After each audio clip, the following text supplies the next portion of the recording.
Good evening, everyone. I'm going to go ahead and call this LAFCO meeting to order. The time is 6 o'clock.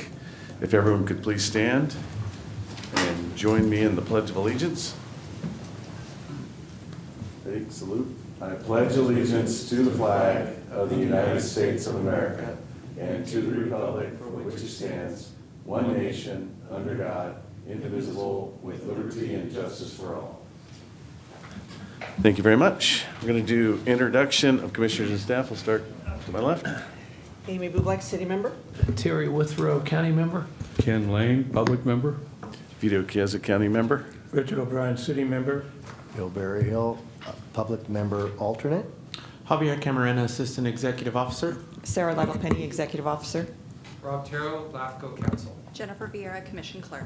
All right, thank you very much. Going to move on to item 2, which is the public comment period. It's an opportunity to speak on any item that is not on today's posted agenda.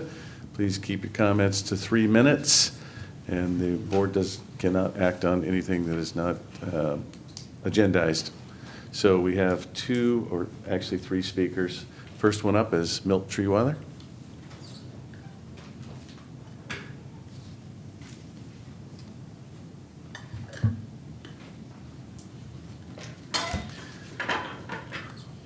Good evening, commissioners, staff, and citizens. Milt Treeweiler. I was born here in Stanislaus County, and I've lived here all my life. Tonight, I brought our globe, a globe. This represents our planet. This is where we all live. This is our home. The Earth's size is the same as it was 10,000 years ago, 100,000 years ago, 1,000,000 years ago. Population growth on our planet has changed. In 1803, it's estimated there were 1 billion people. In 1945, when I was born, there were 2.5 billion. Today, there are 8+ billion people on our planet. In my lifetime of 78 years, the population on our planet has more than tripled.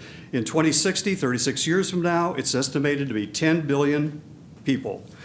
Every one of us needs clean, fresh air, clean water to drink, and food to stay alive. The prime farmland in Stanislaus County is a natural resource that cannot be replaced or mitigated because of its unique nature, its quality soils, its water availability, and its good climate. You can't find farmland to replace this because there's no other farmland in the world as good as our farmland. You are the LAFCO commissioners. You represent the people of Stanislaus County, not just the developers and builders. We must plan for the good of our descendants because they're not old enough to do it for themselves. We have to do what's best for them, like our ancestors did what was best for us. 130 years ago, our ancestors formed MID and TID to provide water to irrigate our farmland for hundreds of years. We can build up instead of out. We can build high-rise apartment units and high-rise condominiums in the infill areas of all of our cities and towns in Stanislaus County. There is also an abundance of poor soils in Stanislaus County for the developers to build houses on, like the areas west of Interstate 5 and the areas east of Oakdale and northwest of Patterson. Now it is so many people can worship money, power, and pleasure. My biggest disappointment with people is there are too many of them that are dishonest, untrustworthy, and unethical. My closing comments are, how can someone get control of you as a person who is honest, trustworthy, and ethical? There are 3 ways. They can try to bribe you, they can try to blackmail you, and they can try to intimidate you. Be strong, do the right thing, and save our prime farmland in Stanislaus County for our children. Save this farmland from destruction so our descendants will have food to eat. There is plenty of poor soils in Stanislaus County for the developers to build on. Vote no on the Riverwalk project. It is so important. Who is standing up for our children? If you don't stand up for our children, no one is. There is no land in this world as good as the land in Stanislaus County. Thank you. Thank you, Milt. Next, we have Kent and Karen Mitchell. Tag team. The model of efficiency, 1 card, 2 names.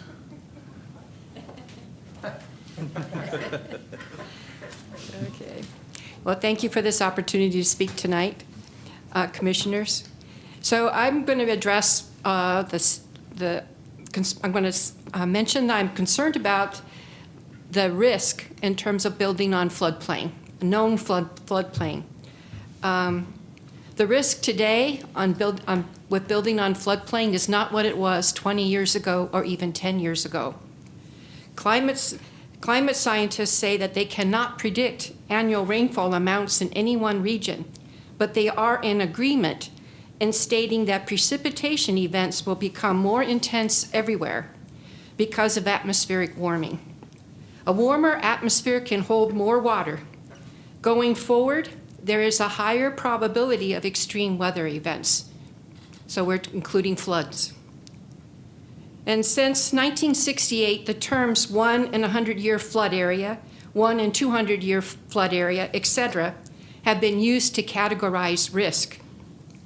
However, the U.S. Geological Survey on its WaterWatch USGS government website states that the designations of 1 in 100-year flood area, 1 in 200-year flood area are confusing and can mislead those unfamiliar with flood science into erroneously minimizing the risk. It recommends a new terminology called the annual excellence probability. The 1% AEP flood, or the old 100-year storm, means that in a span of a 30-year mortgage, a home in the 1% AEP floodplain has a 26% chance of being flooded at least once during those 30 years. I also want to address the fact that in the future, our earthen levees along rivers will be more subject to erosion or even complete breakdown with more intense precipitation. Scientists and engineers are saying that basing the probability of a levee failure on historical data would be to significantly underestimate it in a time of climate warming. I am leaving an article on this for the record attached to my comments tonight. Thank you. Thank you very much. Kent? I agree with everything she said. That's our That's right. Oh, dummy. Well, last time I was here, I spoke about the River Walk. Since then, I was part of a group that tried to get that urban limit initiative passed, which would,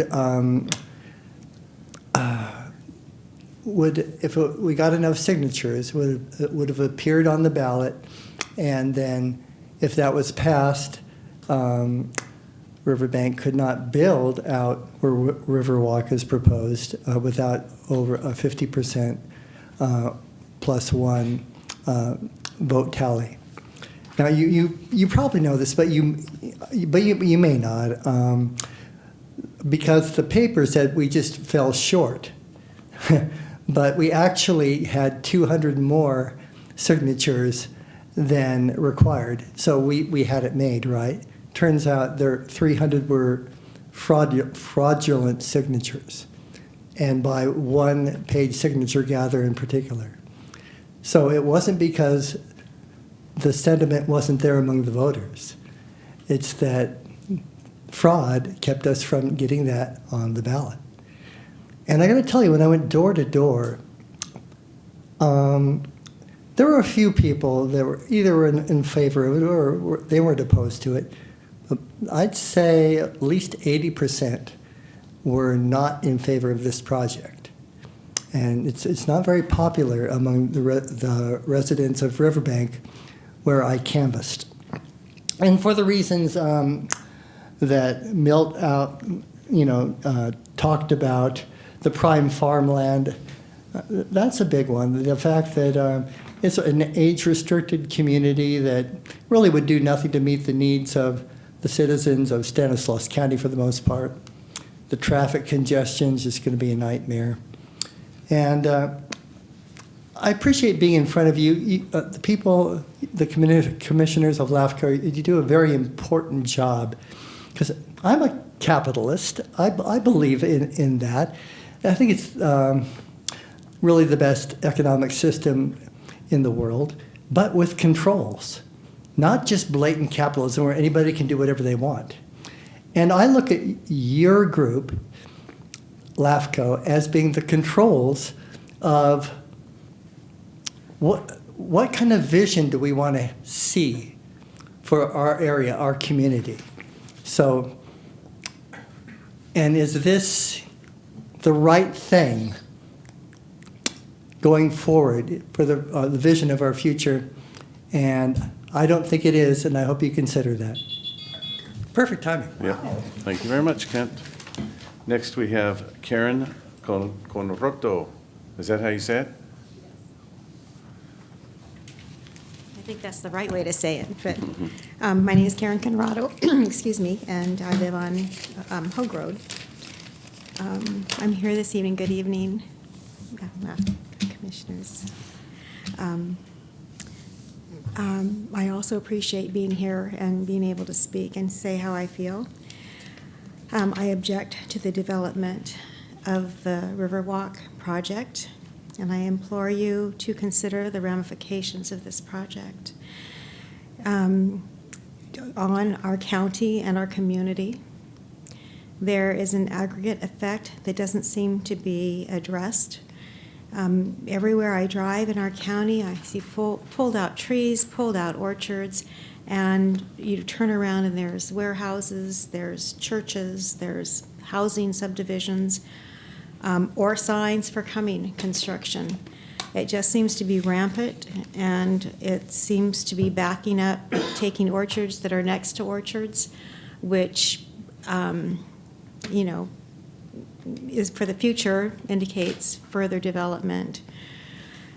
I disagree with this project for many reasons. This location is the river bottom, is the wrong place for the Riverwalk project, and for a multitude of reasons. It's prime ag land, it's on a floodplain, it's riparian habitat and riparian corridors that will be damaged. There's infrastructure concerns for sewage, for water, for traffic, for pollution, air, noise, light, air, ground, all of those. Everywhere you look, there's a problem with this project. There's heavy construction trucks that will be coming, that will be adding wear and tear on the roads, and traffic jams that are already bad in the Riverbank area, as we're all over our county. So anyway, thank you very much. I hope that you really do consider the damage this project will do across our county and the effect of all the areas that are being built, Turlock, Patterson, Modesto, Riverbank, everywhere you look. Thank you. Thank you, Karen. Anyone else for public comment who didn't turn in a card? All right, close the public comment period. Move on to item 3, correspondence. We have 7 articles, and I don't think there's any. You do have a packet for specific correspondence for item 6A. Yes, we do. Okay. Are there any declarations of conflict and disqualification? Nod, nod, nod, nod. That means none. Self-attestation. All right, I'm going to move on to the consent calendar, A and B, the minutes, and the legislative update that's included. Any member want to comment on anything? Pull any item? Anyone? No, I do, but Mr. Chair, on the legislative updates, would you like cities to also to submit letters? Do you have letters? We could ask of that. I think some of them, I know of one that would like to.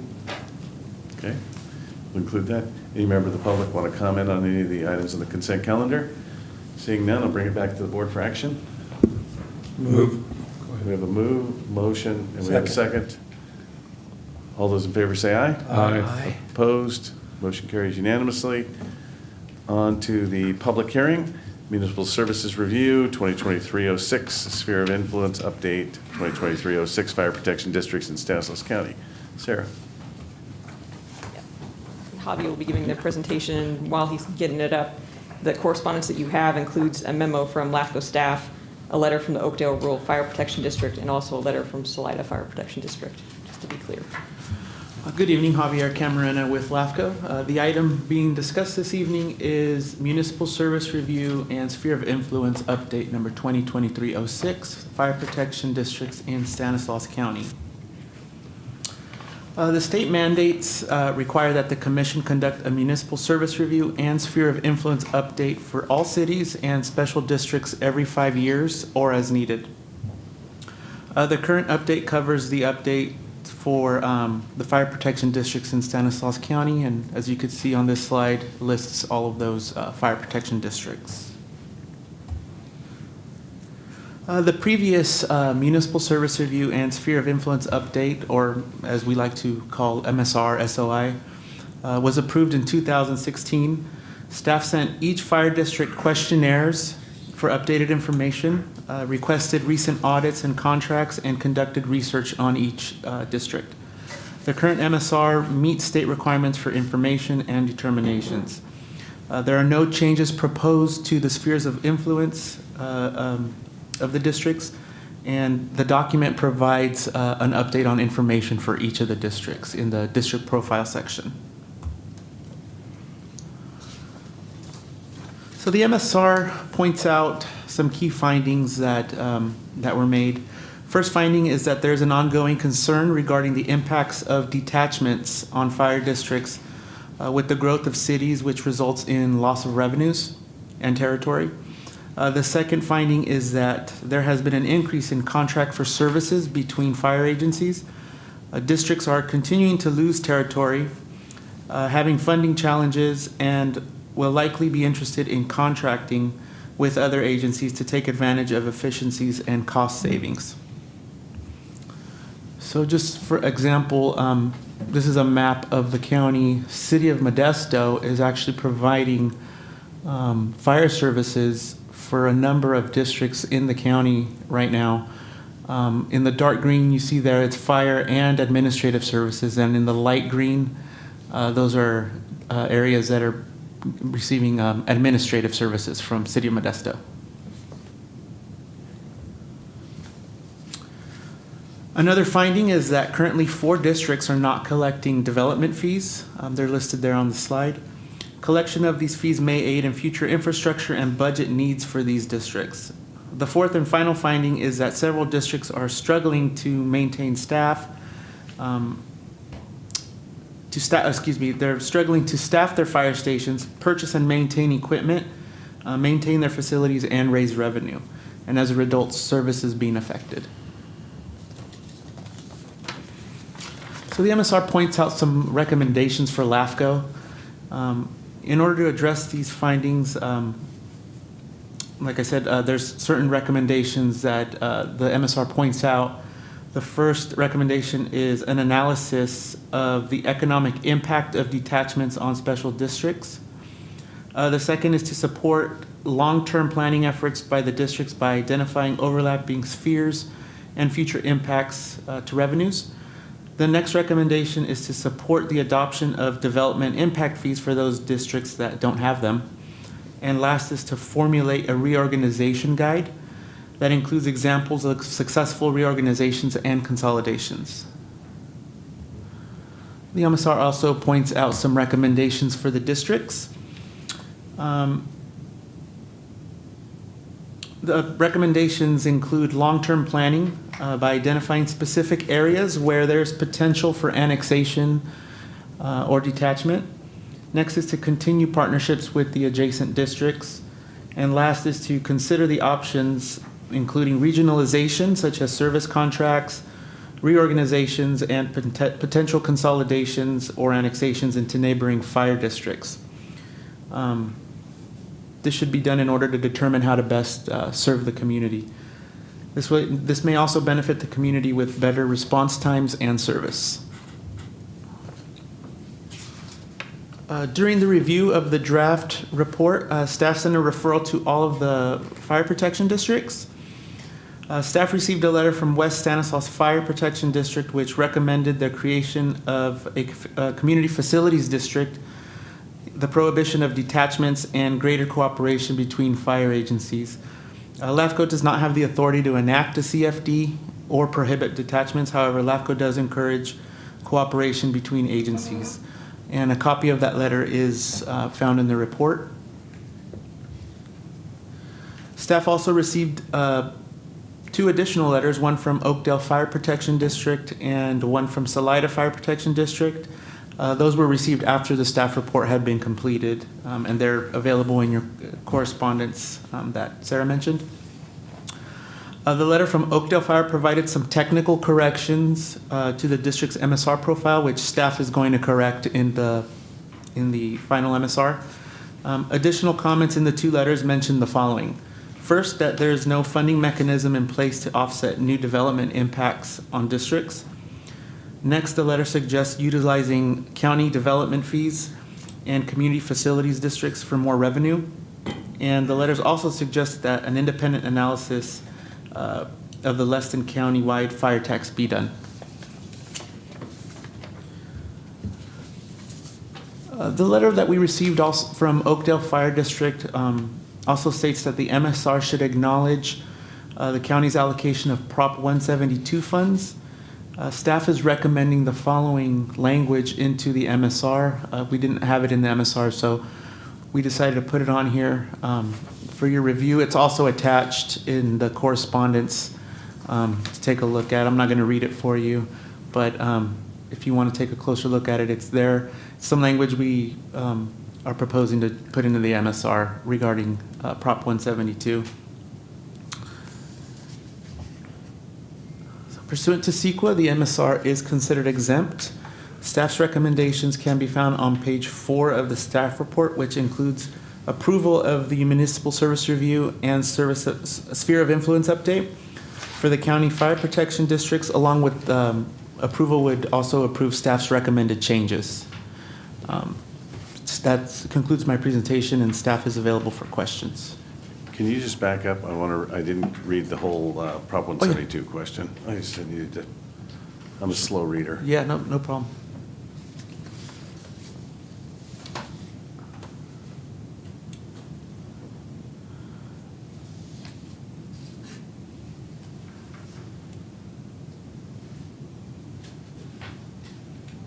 Okay.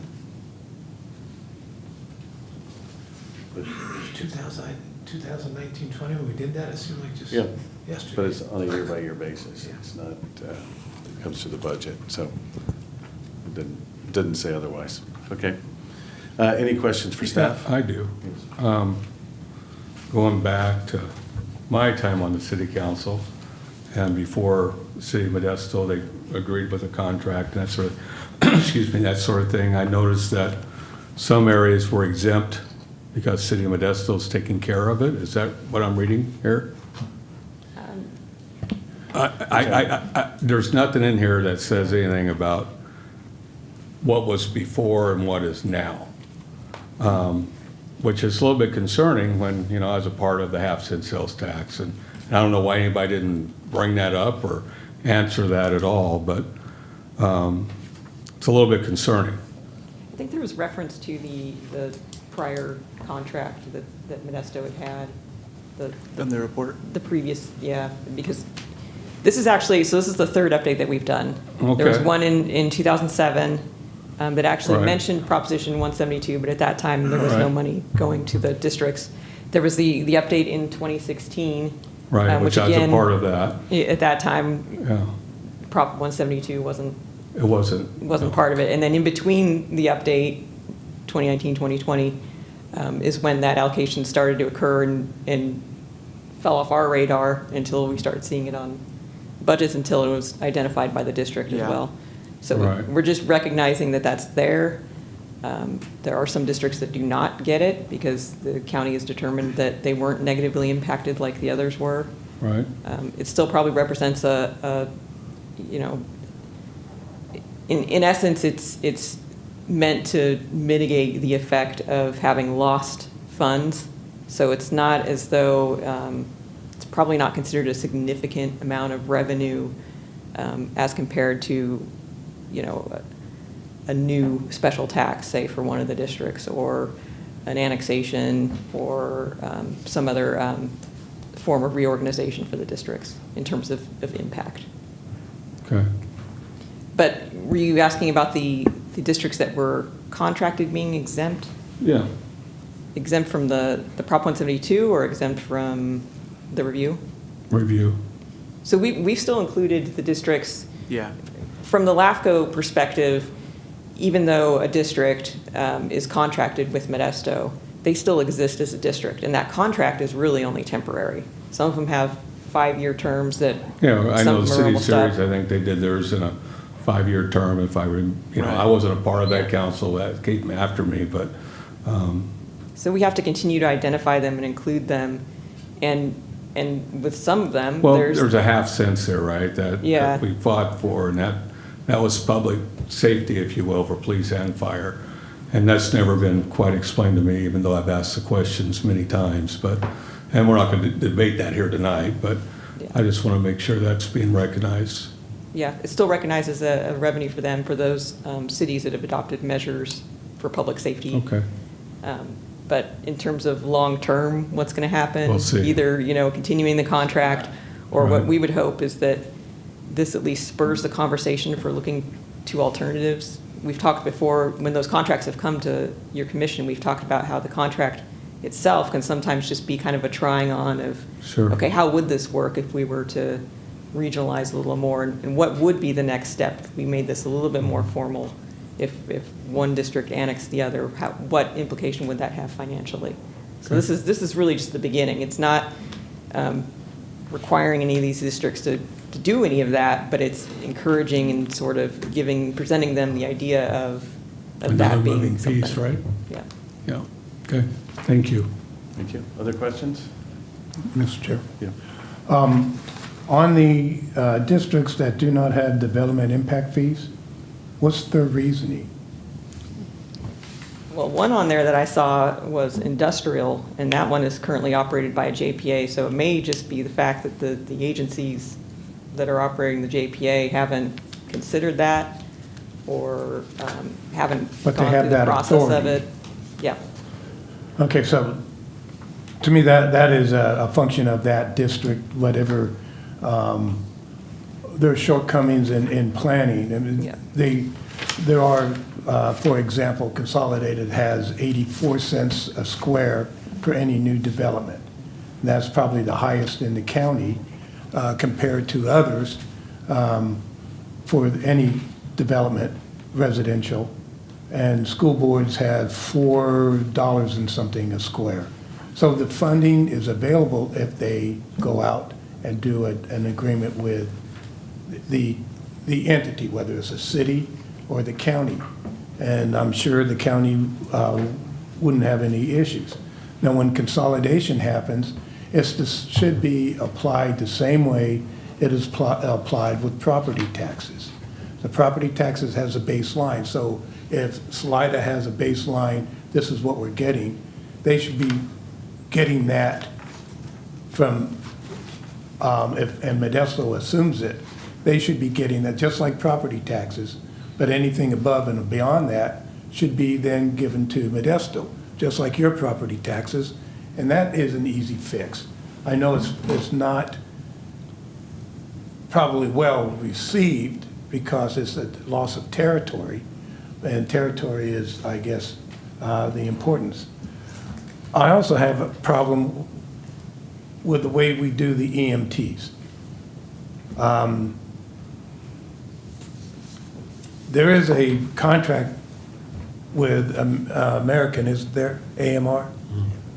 And so we also have additional EMTs in the fire districts, and we're paying double or twice for the same service. Is there a way this MSR, if not today, but as we're looking at their funding, and if the fire district gets the EMT funding, then we don't need to pay the AMR? Or it just seems redundant. It's on the paramedic side you're talking about, not the EMT. I think everyone has to be certified to be a firefighter as an EMT. Yeah, you're talking about. Oh, yeah, The the paramedic, paramedics, the paramedics. The higher. I mean, they go level of to, care. and I don't know, it's duplicate services for a lot of times minor accidents. There are major ones too, but there's minors. I just have a difficulty in complaining about not having funding if I'm not doing anything for it, or trying to be creative. Okay. Any other questions? All right. I have one speaker card. Mr. Bill Ross, you have the public comment.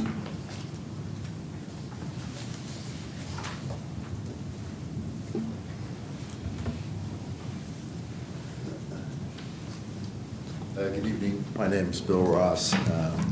I'm appearing on behalf of 3 districts, Oakdale, Salida, and West Stanislaus. I'd like to first thank staff for the efforts and time and analysis they put into both the MSR and SOI. It's a complicated area. I don't think there's any question about that. I think there are some areas where it could be supplemented to fulfill the real purpose of an MSR and an SOI, which is set forth in growth within bounds, which is both the judicial and legislatively declared intent of Cortese Knox Hertzberg when it was enacted in 2000. Thank you, Mr. Ross. What do you mean? First of all, I think there needs to be a more comprehensive analysis of revenues that are available to fire protection districts. The issue about Prop 172 is a good start, but I would point out that's in the generalized summary section of the MSR, Section 3.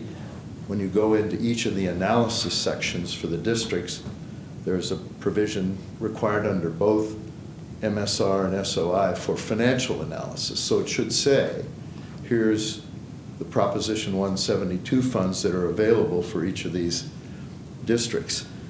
Okay, why is that necessary? If you look back at the purpose of an MSR, it's supposed to set forth the financial analysis that then is applied to determine an SOI. What's the logical extension of that government agency's ability to provide that service? And then if there's a change of organization, which is also recommended here, consolidation, annexation, it serves as the basis for the service plan for that given change of organization. Are you going to annex? Are you going to consolidate? You have to know exactly what the numbers are. So the analysis in an MSR is meant to set the basis for ultimately providing the most efficient provider of that service, right? It needs to be supplemented here. The 172 fund acknowledgement in the beginning, and I'd ask, since I'm representing 3 districts, I'd like to address the issue of time. I'd like for a little deference, for a little bit more time to finish these thoughts. Why should it be addressed more specifically? Well, because it's that financial analysis for each one of the districts. I represent 3. There are 10 in the packet. Acknowledging it in the front is the first step. But for example, if I'm a fire chief and I have I want to acquire a fire apparatus, I need to know all my revenue sources. The report does a good analysis of setting up the revenue sources with the exception of Prop 172 and specific analysis as to the assessments. Why is that necessary? Well, let me give you an example. If I'm going to acquire an apparatus now, that's a long-term commitment. Regular fire apparatus costs between $800,000 and $1 million. It's not going to be applicable to maybe just 2 of the districts because of high-rise, but if I want a ladder truck, it's over $2 million now, right? Yes, there are financing arrangements that are possible, but I've got to have a dedicated capital revenue source to fund that in addition to meeting ongoing operational expenses for staffing. I think the letters from the 3 districts, particularly Chair Maring, point out the difficulty of combining all these revenue sources to get the needed assets and equipment for firefighting. Another specific example is protective clothing. Structural protective clothing, I don't think you can do it now for $2,000 a firefighter. It's up to more like $3,000, and given the way they're used, they have to be replaced every 4 years. So that's kind of a on-the-ground analysis of why the specific financing is needed to be analyzed. So the county's component in this is critical, right? The communication from Chair Guerrero in Oakdale, and that's one of the reasons their comment is late, is they had to go through an administrative process with the county. There's a long-standing dispute between fire districts in the county about fire districts being able to charge for services on recreational areas like Woodward, LaGrange, Modesto, along the creek beds and so forth. I would parenthetically note there's no problem with the sheriff doing that, but when it comes to charging for fees, for example, for entrances for fire districts, that's not acknowledged. All right, that again goes back to this point is the MSR should address the county's role here. And Oakdale was put in a particularly unique situation, and they're a contract city with Modesto, right? They need all their revenue sources to fund that contract. So is Salida. Each one of those districts is taking affirmative steps on their own. They're not waiting for other sources to generate revenue. They're either have ballot measures, they're enhancing an existing CFD. So it's not like they're coming back to LAFCO staff and saying, we need you to do something. And I'd like to correct on the record, I think Chair Maring's letter doesn't request that LAFCO enact a CFD. It set up a policy favoring community facilities districts. And the reason that's a good policy is fire protection districts under their Enabling Act are specifically prohibited from levying development fees. They can't do it. When that was passed in 1987, that was the reason that the bill got delayed, because the BIA came in and said, we can't have fire districts levying development fees. Fine, that's the political side. But I would suggest that one of the supplements that could be made is the implementation of the 172 funds on each of the 10 districts. Why? Because it provides that financial certainty that then plays out when the changes of organization actually come in. An MSR is not just to present the information, it's to analyze it. Now, the situation with Oakdale presents a political reality that's difficult to address. And I don't know that it's filtered up from the CAO to the actual supervisorial offices, but it's not good. I don't think Modesto and any fire agency is never going to refuse to provide a service because they aren't going to be paid for it and they aren't going to be reimbursed. But the example advanced by Chair Guerrero is critical. They rescued somebody at Woodward, right? The fee was, I believe, about $14,000. It was extensive. Normally, they send those to the county. Some are paid. For some reason, some aren't. On this one, the county requested waiver, which triggers something under the Fire Protection District Act, where we have to have a hearing. Council will appreciate this. Oakdale had to hire 2 attorneys, one to advise the Modesto chief basically in going forward with the claim, and one to advise the board. At the hearing. Can I ask you, Bill? Yeah. This seems like it's an issue with the county, not with LAFCO. Can Well, you but tie it back I think to- there's a connection. All right, but you're going to have to wrap it up. I will, I'll I'll let make you- it. Right, the CAO came in and said, you can't have both. You can't have us reimburse you for fees, which has been a mainstay of the fire district since right after World War II, and then have us give you 172 funds also, right? It puts them in an incredible position. That district is now going to small claims court to sue the county because they won't reimburse them for funds along the reservoir.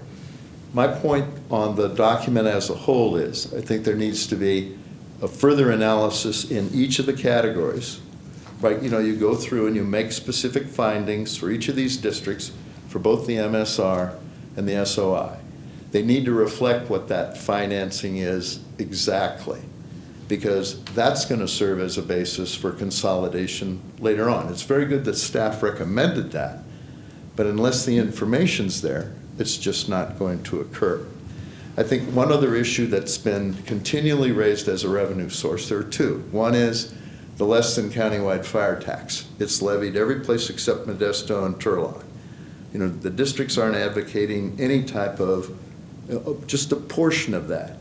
Why? That provides revenue certainty to the footprint of, well, the two districts that I'm here before, that are under contract with Modesto, and certainly for West County also. So that's something that's not been analyzed. Granted, it's an old statute, but it's a revenue source that I think could be fairly looked at to stabilize one of the most essential of governmental services. Finally, there's this issue, and the districts have raised this now for 7 years, about the authority of the charge a fee for the federal government. And there are 2 federal court circuit decisions that say that that can be done. These are small fire districts. This is something that would benefit the county also.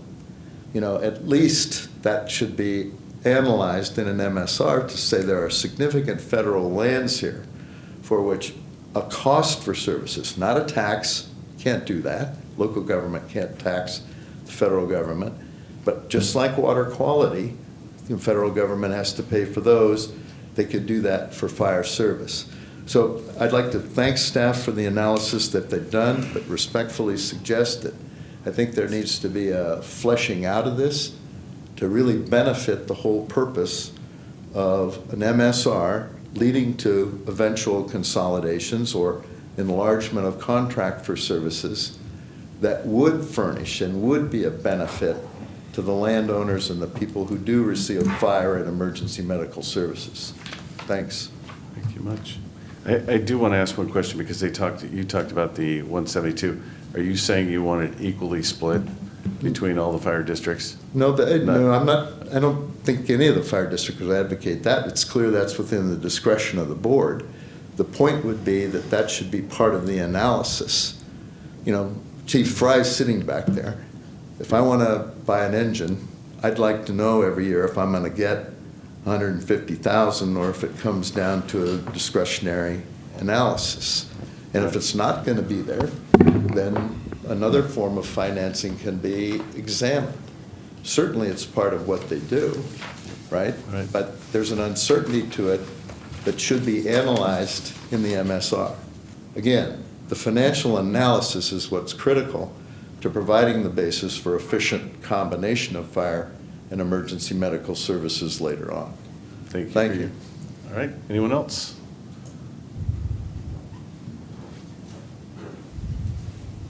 So Mark, you're going to be held to 3 minutes, unfortunately, because Bill used it all up. Bill used it all. Mark Stone, Chairman of the Board for Salida Fire District. My concern is, as cities annex, the revenue goes down, that we have to be able to build in. We still have to provide coverage to the citizens of the district. Mr. O'Brien commented about districts helping themselves. Our residents in our district told us twice they are not willing to increase the assessment, that they want development to pay its way.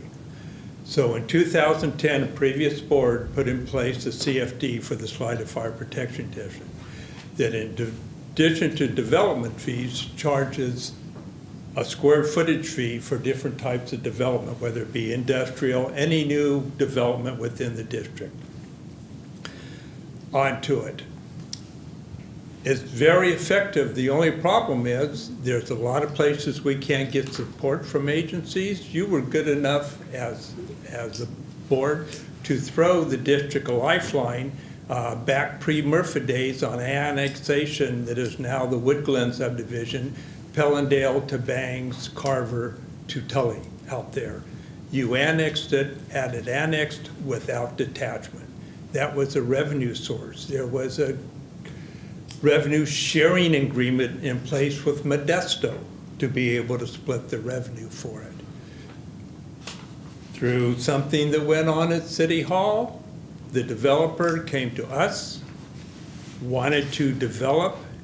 We told him what he had to do, said, great, I'll be back tomorrow. Went and talked to the city manager's office. City manager told him, don't worry about it. We're going to petition LAFCO for annexation without detachment. We have been fighting for over almost 2 years now to try to be able to collect our CFD fees and our development fees for that area that was annexed without detachment. The latest meeting they had, a lady with the city of Modesto once again threatened that we are going back to LAFCO and petitioning for annexation with detachment onto it. When our clerk referred to the developer about that, the developer about LAFCO putting this in, the developer's response was, that's LAFCO, I'm not even concerned with them. So to me, that said that that developer considers LAFCO a joke. And that's not my opinion, but that's what he relayed to her and came out of it. I wasn't there for it. She was quite upset when she came back about it. The thing is that we do try to help ourselves, and we come up with a system, but we can't get support from the governments that support us and are out there for it. Thank you, Mark. Yeah. Yeah, please. So, annexation with detachment. If your property X that is going to be annexed Yeah. is providing you certain amount of revenues, and if that property now annexes to another entity, Riverbank Series, whatever, and if you got that baseline, is that sufficient, or do you want the whole thing? Our revenue sharing development on it splits it with the city of Modesto. So they get their part, we get our part. What it does is we don't totally lose it. The And city that's gets a changed? very small, yeah, that hasn't changed. That's still in effect. It's an assigned agreement as long as it's annexed without detachment. But what they're threatening to do is come back and detach it, which means we get absolutely zero. Okay, so if that comes before us, and that's when we'll have to make a determination. We Okay. can't make that determination without the information and facts in front of us, but that should be well expressed.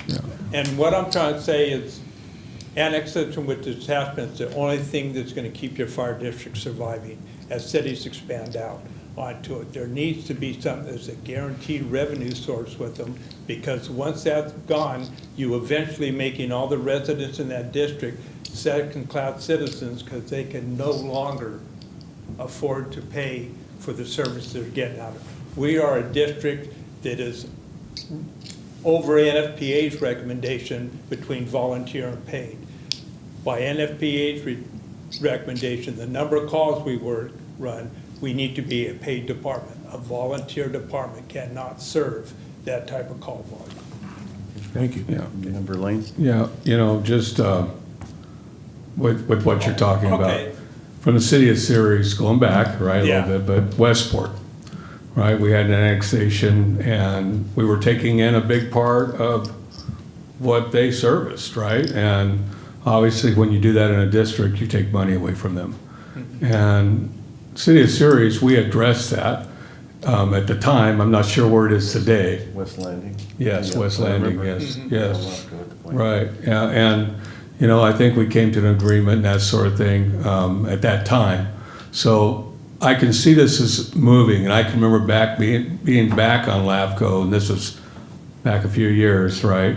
We were addressing this, kind of the same issue about fire services, and, I see it moving in a better direction, I think, because agencies are talking, right? And I think that's a good thing, but I understand what you're talking about. We addressed it, we did as a city, and, tried to keep Westport Fire whole at that time, and as far as I know, they still are. I know the city of Modesto has now taken our fire services and they've contracted with them, and that's why I had the questions I had about Measure H and what's happening with that, because that was passed by the citizens, and, as annexations take place, that half cent's going to affect them too, right? If they shop in Ceres, it's going to affect them. So I think it's a moving, I think you're right. I hope that these conversations continue, and I hope that we get better at what we do, because, fire service is so important to all the communities, and, I don't know the answer to any of that right now, but I'm glad to hear, at least hearing from you, we dealt with that.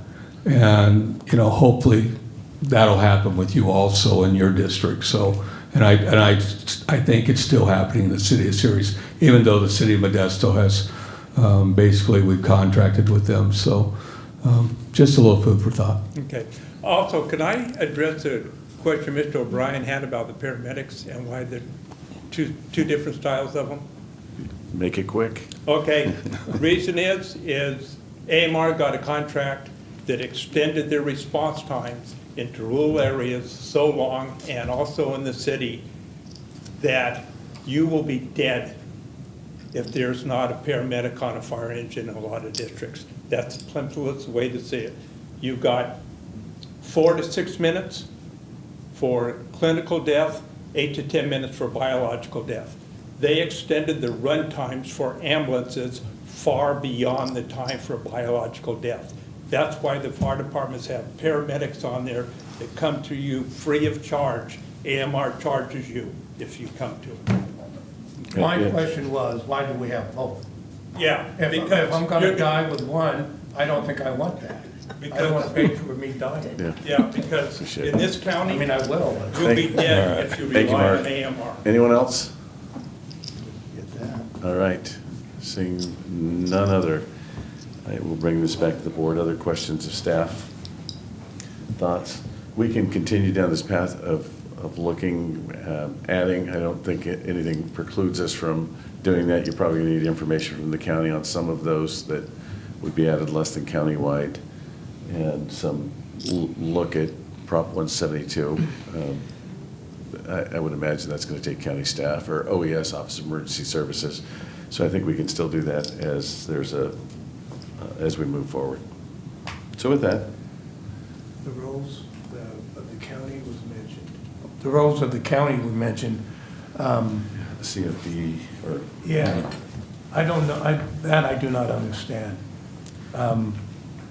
I think that in the future should be clarified. For me, I'm not that smart on it, I'm sorry. Well, when you started bringing in the roles and the entry, I think they're looking for a county-wide, right? So that it's applied evenly. That's what they're asking, is that the county apply it to, as a building standard or a building fee across all jurisdictions. Well, it becomes tough because if some have higher fees and you think it should be lower, you still have to. I'd like to pay the lower fees, but. I know. But you always pay the higher fee. When there's I always do. consolidation. It is. You end up with they consolidate into the highest fee structure. As we're doing that, let's Yeah. make sure that it's balanced, because there's some that's firmly established, and there should be exceptions. Yeah, okay. Did you get all of those? I think so. And Rob, you took No, some it was- copious notes? Copious. It's recorded. All right. So I'm looking at the action. There's no action. It was a public hearing. Correct, Sarah? There is an action. Page 4. There's alternatives for commission action. I'm sorry. Yes.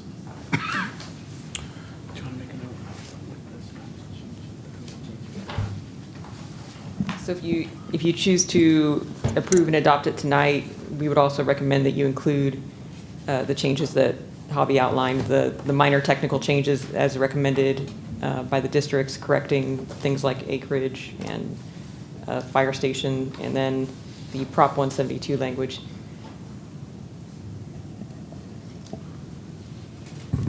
So I'll go ahead and make a recommendation. We accept staff recommendations with those changes in the language. And I think so much of the rest of this conversation has to do with the county. what we talked about here tonight. And we are in discussions on those things continuously, and we will continue to try to work things out there. And one other thing, the talk of consolidation, there's not a prouder group of people than the board members on rural fire districts. And when you get out into the areas, people, when you're in Denair, there's a school district and there's a fire district, and that's where people congregate. That's the pride of the community. So they're tough discussions. There are districts that are financially less solvent than other ones based on support from their communities and other things, because it's very difficult. But that always has to be a part of our conversation, looking at where consolidation is right. And I just had a conversation with director, recently appointed as of today maybe, OES interim director, about looking at, plotting on a map where stations are and response times and other things that we need to continually review. So, all right, so we have a motion. Second. We have a second from With the changes. Supervisor O'Brien, Member O'Brien. All right, no other questions? All those in favor say aye. Aye. Opposed?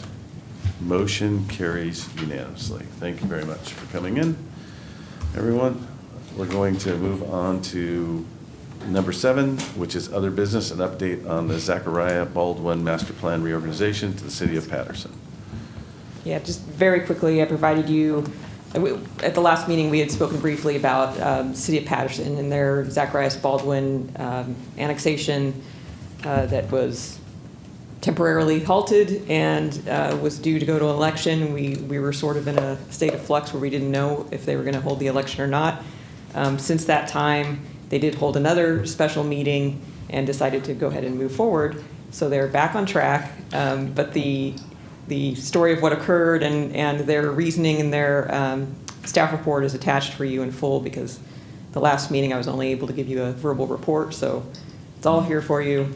They're back on track. The election is April 9th, and we should hopefully be getting the result shortly thereafter. It was a negotiating tool for their, that's what they said, right? It appeared to be that, yeah. That was the explanation given. Interesting. Milt, did you? Could I just speak for a Yeah, second? you can come up here as long as you're speaking on this item.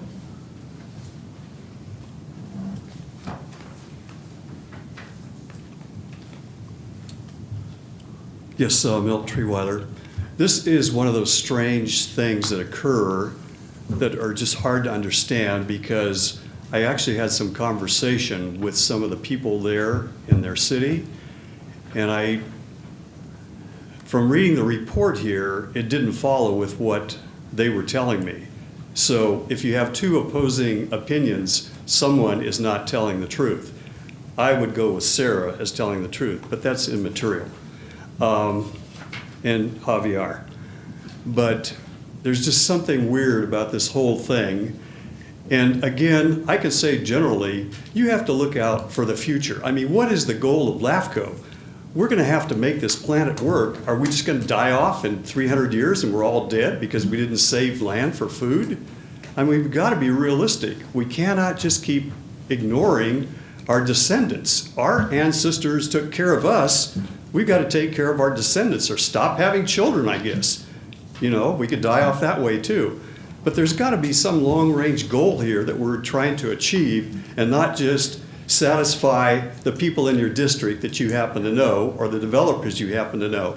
This is for the people. You are representing all the people in Stanislaus County, not just one entity. And that's what I'd just like to share. Thank you. Thank you. And the way I read this is that it is the cart got a little before the horse. They hadn't updated their fee structure prior to the LAFCO annexation, and they were trying to slow the train down. And I don't know that they could have stopped the election. I guess they can do anything they want, but I think there would have been pushback. But it sounds like they got some concessions on fees being paid. So that's what I know. Mr. Maring, how are you? Commissioners, I'm John Maring. I live at 9800 Cox Road, Patterson, California. And under the update of the Zacharias Business Park, or business plan,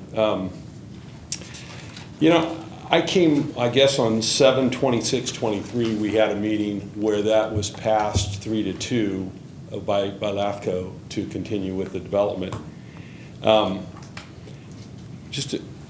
I've sat on the Stanislaus County, West Stanislaus County Fire District as a chair for quite a while now, and we are struggling, just like Mark said, you know, all these small districts are struggling. But just to go back a little bit, when we first hired the first fire chief in Patterson, we agreed for a 40-60 split, 40% paid by the district, 60% by the city of Patterson. We still are working on that same percentage, and now we have 8 salaried employees in the city of Patterson that we're paying 40% of.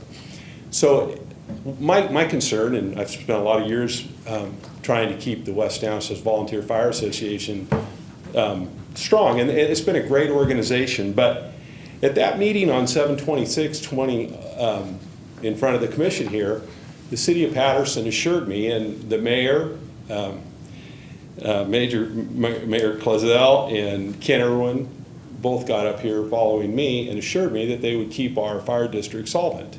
And we're really struggling at this time. And things change. Since that meeting, our fire chief has retired. Ken Irwin, you guys know better than I, he's going to retire. If he hasn't already retired, it's any day now. And our city mayor is a great mayor. He's an amazing mayor. And he's still in there. But these things all change. But my point is, I was assured that the city would help us, you know, and I've been trying to change this 40-60 split it's been on the agenda at our meetings for probably 1.5 years now. I have not got that changed yet. You know, I don't know, Bill knows all the areas of funding for these different districts, but I'm not in favor of detachment, because I think at that meeting it was talked about it's only $5,000 a year or something. But revenue sharing agreements of some sort, I thought after the mayor and the city manager came up behind me, I felt that we would have some type of sharing agreement to help fund our rural district. And I haven't seen that yet either. So again, that was passed, I believe 3-2 to allow that development to continue. And our city and our rural district have worked very well together. I think that will continue, but we do need funding. And I'm only up here today to kind of in a layman's view of why, you know, we have all these struggles. So anyway, thank you for your time. And thank you very much for the comments. Anyone else? Seeing no one, we'll move on to item 8, commissioner comments. Looking left, looking right, no comments. On to item 9, additional matters at the discretion of the chairperson. There are none. Item 10, executive officers report. Yes, last Thursday I gave a LAFCO 101 presentation to the League of Women Voters, gave them an overview of the annexation process, and also answered a lot of questions about our policies, protest hearings, one-to-one mitigation, all of my favorite topics. Our next meeting is scheduled for April 24th, and the commission will be considering the proposed budget for fiscal year 24-25. And that's all I have. That's it. Any questions for Sarah? All right. So April, what did you say, 24th? Yep. All right. We'll see everyone then. Nothing else for the good of the order. This meeting is adjourned.